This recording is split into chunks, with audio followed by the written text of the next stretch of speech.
कार्य सम्पादन मिटिङ म यो मिटिङमा बस्ने योग्य छैन तथापि मलाई यो पार्टीप्रति भविष्यप्रति र मुलुकप्रति चासो छ किनभने यो पार्टीको लागि धेरै वर्ष यो देशको लागि प्रजातन्त्रको निम्ति धेरै वर्ष जेल बसेको मेरो यात्रा गरेको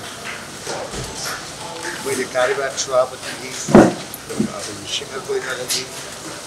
दुईटा महामन्त्रीजीहरू सबैसित मैले छलफल अत्यन्त सौहार्द छ राम्रो छ हामीले विशेष महाधिवेशनका लागि हस्ताक्षर गरेका साथीहरू सम्बोधन गर्नु पार्टीलाई पनि विखण्डन हुन नदिनुपर्नेछ